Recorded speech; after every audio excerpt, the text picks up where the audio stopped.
So when you talk about innovation, of course, even innovation by itself is its own niche in Malaysia.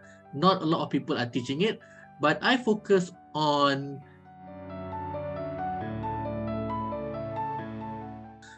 when people say innovation and when people say creativity, they always think they are the same thing. But here's the thing. Innovation is actually creative thinking plus critical thinking. So at the end of the day, everybody have problems, and that's how we get a job. We solve our other people's problem. That's how we get income. We solve other people's problem, and we, even as an employee, you want to solve it in a profitable manner.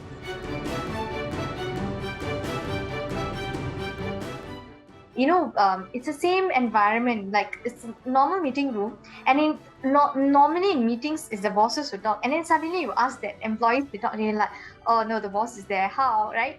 There's also another factor when the boss is there, they Right. don't tend to speak up or open up more, this kind of Hi everyone, welcome to my very first episode for the year of 2022. I'm so excited to share because I have lots of interesting topics lined up to share with you guys. And for this very first episode, I have Mr. Firdaus, who's also a trainer in innovative thinking and also creative thinking.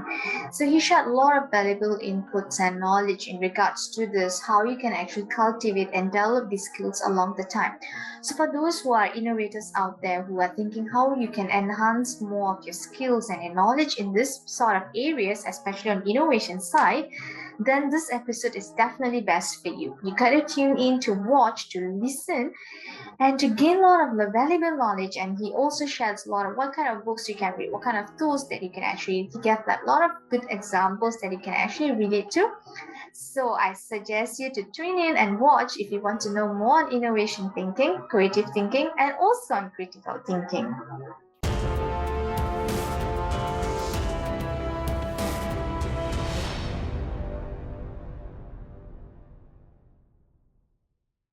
Hi, a very good evening, Mr. Firdaus. How are you today? Hi, fine, thank you. How are you? Good, thank you. Thank you, it's for agreeing to be in this episode. In fact, this will be my very first episode for this year. Yeah, so you're the very first person that I'm interviewing for this year. So thank you so much. You're So just welcome. introduce a bit of yourself. Like, what do you do, and what are your niche? Okay, sure. Thank you. So my name is Firdaus Johari, and I by my profession is actually I'm a trainer focusing on creativity and innovative thinking. So what's the difference? Maybe after this we'll explain lah. But basically, what's my background? I pursued a bachelor in business administration, majoring in marketing. I had my first job as a marketing executive for a local telco company. And so after that, I wanted to be my own boss in a way. I wanted to create the next Facebook, the next WhatsApp and all that. So I went into the startup world. So what I did was I wanted to start my own company. I tried to develop a restaurant management app, and and a few businesses under that field. And one thing I realized not long after is that the reason why I like to work in those kind of companies is because I like to innovate. I also like to be creative.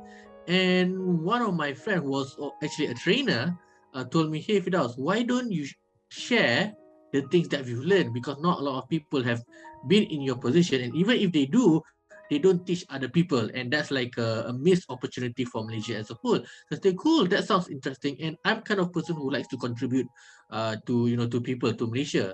So yeah, why not? So I did, and it became something that I was very passionate and interested about, and that's what I advocate. I advocate innovation in Malaysia, and that's why I am a trainer in this topic. So when you talk about innovation, of course, even innovation by itself is its own niche in Malaysia.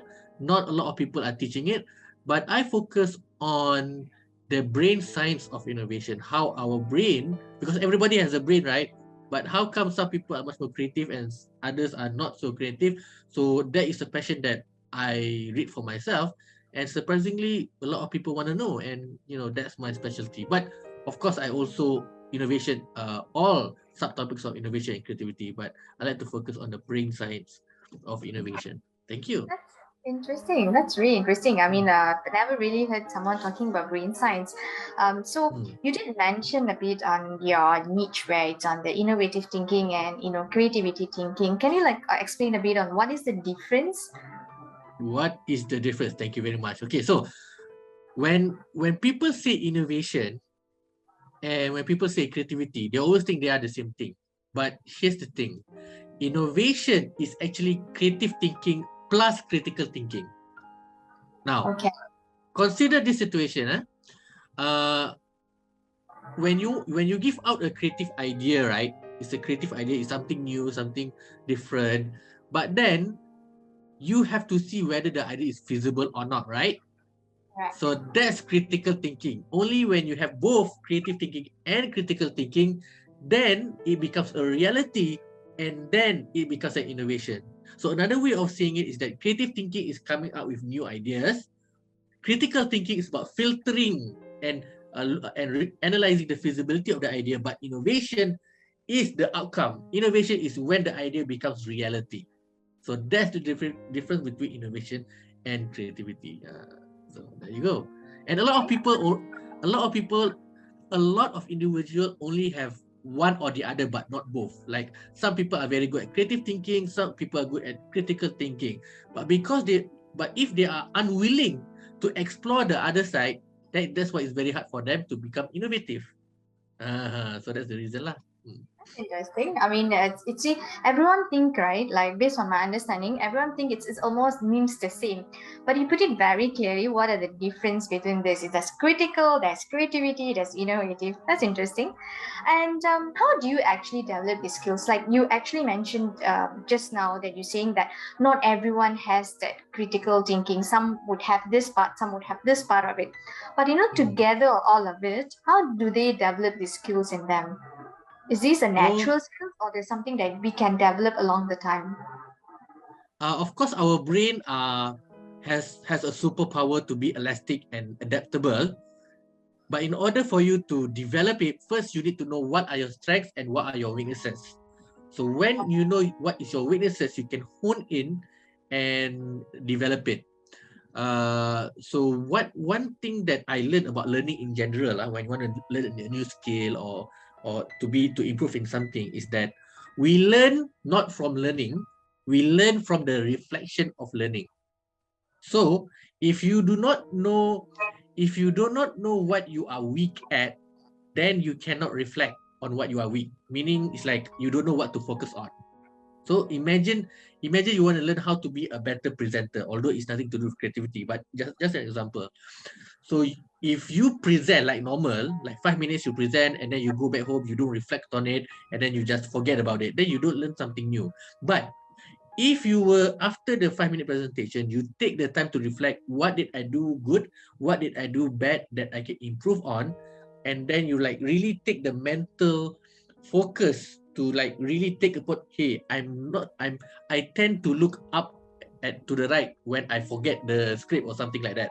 So okay, next time I really need to put my mind to give my brain power to solve this problem. So when you talk about improving your creative thinking or critical thinking or innovative thinking skills, you need to really be aware of what are you lacking. For example, okay, I'm really good at creative skill. Myself, I'm really good at coming up with ideas, but I'm really bad at the feasibility side. So what do? I have a 5 minute session for creative thinking, and then afterwards I have a 5 minute of critical thinking to filter out and rank them and whatnot. So when you know your weaknesses, when I know my weaknesses, then I know how to Google about solutions, how I can do things, how to be better at critical thinking, and really take the effort to apply it when I'm aware, okay, that's my weakness. So in other words, to improve, you need to know your weaknesses. At least that's the first step. Okay, that's very interesting. I like when you said, reflecting way of learning. That's actually what we all used to do when we were younger days, right? When we Mm, study what we study in the classroom and come back and revise. And that's the only way you actually remember. That's how you actually right. put it. Yeah, that's very clear. Yeah, Correct, correct, I actually do correct. agree with that. That's the only best way, one of the best way to learn, right? If you Um, want to know the science of that, you can buy a book called A Mind for Numbers by Dr. Barbara Oakley. So whatever these things, she will explain it from a scientific perspective and what are the research in the book. I think you can find it at Kunia. It's a very good book. Okay, that's interesting. Is there any other books that you would recommend that you always you love reading related to? Okay. A Mind for Numbers is number one. Is there okay? Atomic Habits is good, but that has to do nothing to do with creativity, but it has to do about trying to develop a certain habit or trying to get rid of a bad habit. Because even when you talk about creativity, you can learn the theory, but if you don't translate into habit, then you will not apply it. So no point. But once you learn about habit, then you can learn how to apply it lah. That's interesting. That's like an extra input. So these skills are very valuable, right? Because you know some it just differentiate one employee to another employee or an individual to another individual. So why do you think it's besides this for them to stand out? What are the other importance? You know, if someone have the skills, what are the importance they can actually do, or what are the benefits they can actually gain from this? From what? Innovative thinking? Yeah, the thinking, right? If let's say they have this entire set of it, so how are they being different than the rest? How are they going to gain the benefits? Okay, I think number one, when you talk about innovation, is about. Okay, here's my definition of innovation. Innovation, I mean, everybody have their own definition, but here's mine. And it's a definition that I really like to use, and a lot of people really easy for people to understand, which is innovation is simply profitable problem solving. I repeat, profitable problem solving. Now, there's so many different, like it must be new, it must be high tech and whatnot, blah blah blah, whatnot. But at the end of the day, does it solve your problem or not? And does it solve a problem in a way that is profitable for you? Now, there's a lot of problem in the world. Maybe you have your friends or maybe you have your customers have so many different problems. Now, is it good for you to go down and really get your hands dirty and really solve all your problems and make it like the perfect problem in the world? Yes, that's very good. But here's the thing. Is it profitable for you? Like, do you have the time? Do you want to have time with your family and all that? So profitable problem solving. So at the end of the day, everybody have problems, and that's how we get a job. We solve our other people's problem. That's how we get income. We solve other people's problem, and we even as an employee, you want to solve it in a profitable manner, meaning that the effort that you put in, you get back at least got some profit for you to have enough income for you to spend your time with family, enjoy yourself, prepare for old age, etc., etc., etc. So, but how do you get that profit in the first place? Is to one way. There's so many different ways, but one way is for you to solve that problem in a way that the effort does not cost so much, but the profit is higher. How? By doing something in a way that nobody else can. That's what innovation is. Okay. So, for example, Tesla by Elon Musk. Not everybody lah. I mean, there's an industry of people want to send stuff to the moon. But what does he say? Okay, sounds a bit expensive. What if I rip apart the rocket science and try to build off another way to build that rocket to make it cheaper? And he did. He succeeded. I think the cost of 10 times cheaper or whatever, I don't know, I forgot, but it's way cheaper, and that's how he was able to get those projects. That's why he was able to sustain the company. And one of the things that he innovated is use a concept called the first principle or something like that. So what it means, first principle, it means that take apart all the nuts and bolts of whatever thing that you're doing, meaning in this case rockets, and go back to the basic principles and build back from the basic principles so that you don't put extra unnecessary things, so you become efficient. So then you're able to innovate and whatnot. So the same applies to you even if you are an employee. Look at yourself. What is the core things that you need that you can give value to your potential employees so that you can be a demand in the market? For example, look around you and look what are the things that you can do to help people. Maybe I think the key, the trendy things are like data science, for example, artificial intelligence, and so many different things, right? So these are something different that you can use, that because nobody else have that knowledge, it gives you an advantage. And this is where people because not a lot of people are doing it, you can charge a premium because you have the advantage. But you will not be able to see this if you do not have a mindset of trying to solve problem. Understand. I think that's I think it's the mind. It's so important. Besides its mindset, right? It's an individual correct. itself. Is there any Correct. other criteria that is very important that contributes to, some individual to have this sort of thinking or this sort of skills besides mindset? In your opinion? Okay. There are things like strategy and techniques, brainstorming techniques and whatnot, which I think is very important. Like for example, so again, so it's actually like you have your tactic, right? You have your tactic and your techniques, but at the end of the day, it still goes back to your mindset juga lah. For example, brainstorming techniques, right? Or brainstorming tips, right? You do brainstorming, right? So a few techniques or tips that I teach is like focus on quantity. There are no bad ideas. Focus on the solution. Things like that. But again, it goes back to the mindset. So that's why things like that. But of course, I do teach certain other things like the brain science of creativity. What can they? It's not really about mindset, but knowing what their strengths and weaknesses.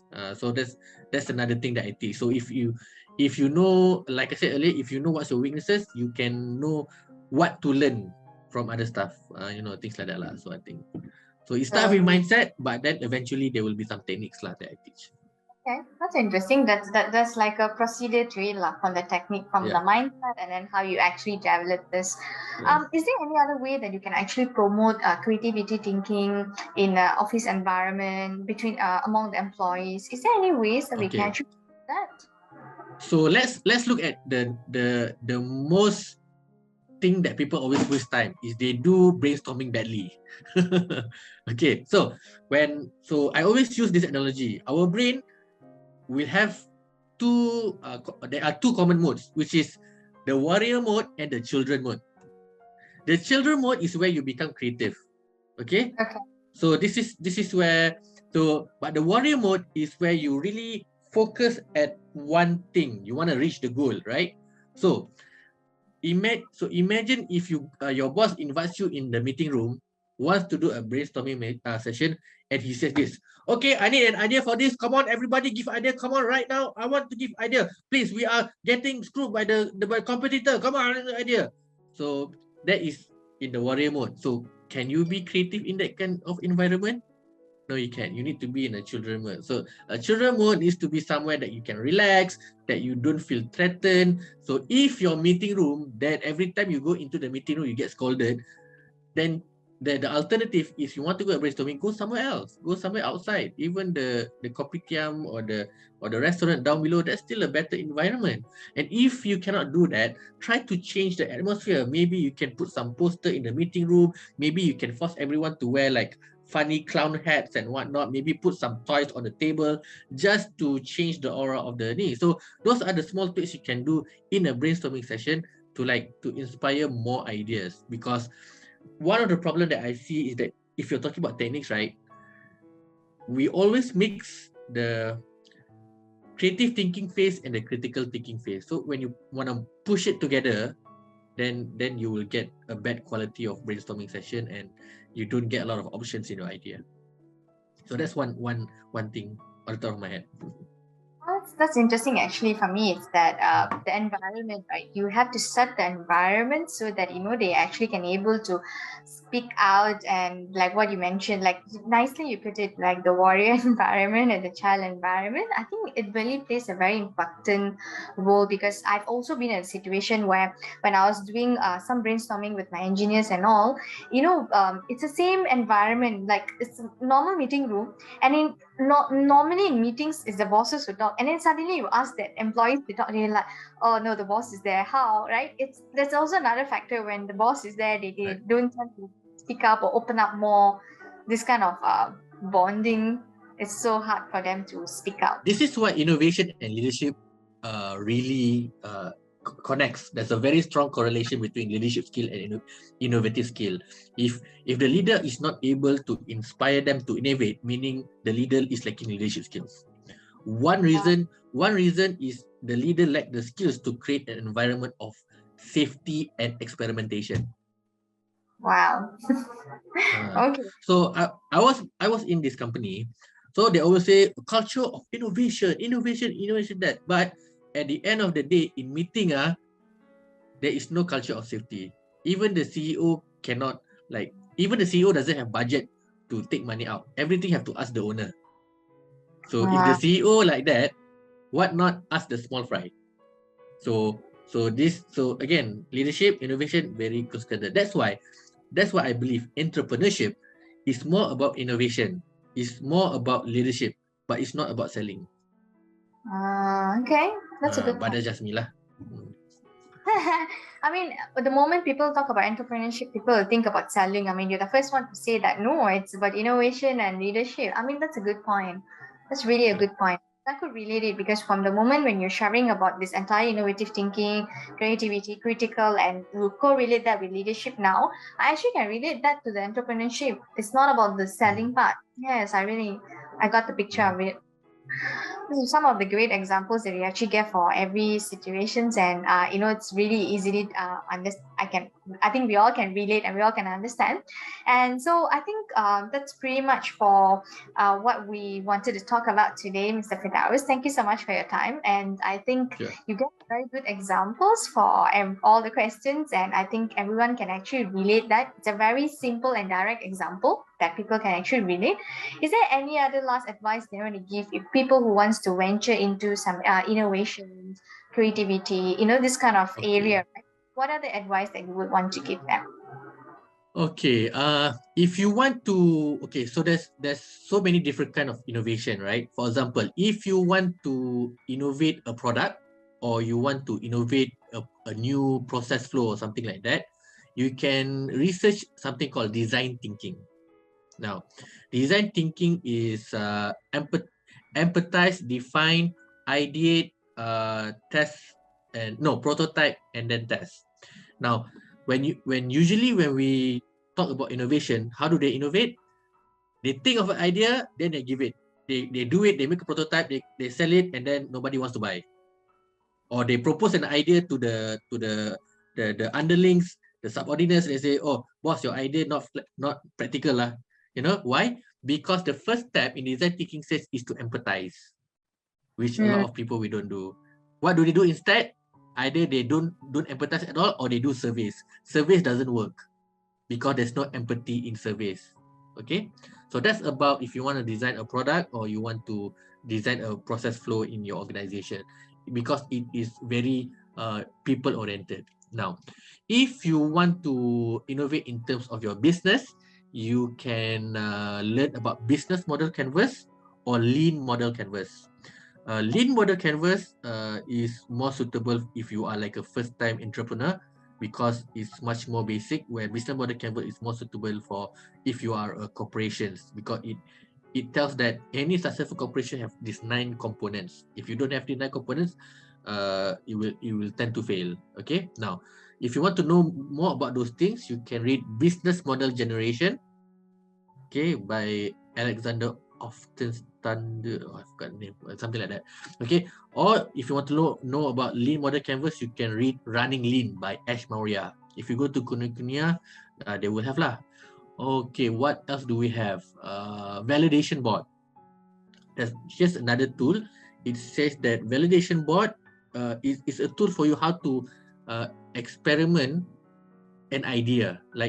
It's like you have to validate an idea through a experimental framework. So it teaches you to have 4 hypotheses, which is who is your target user, target customer, what is their problem, what is the solution, and one more I forgot. One more is how do the KPI or measurement in terms of how do you know that thing is validated or not. So I give you an example. Let's say pet owners are having trouble to find like wife or husband who are also pet owners. That's a problem. So no, that's the target market. So the problem is it's hard for them to find partners, life partners. Okay, now again, we don't know whether this is a problem or not, hence why you have to validate it lah. And number 3, what's the solution? The solution might be using an app or a website. Again, we don't know whether that is the solution that they want. And number 4, how do we validate it? So maybe you can do, okay, let's interview 100 pet owners. And if there is enough of them, if that problem exists, meaning all of them have problem finding life partners who who are also pet owners, and whether the app is a good solution for them. Maybe they don't like an app. Maybe they want like meet people face to face and really meet and get to know. So we don't know, right? So these are 4 hypotheses that you can test, and then you can and every time you do there's an iteration of this experiment. So round 1, we do an interview.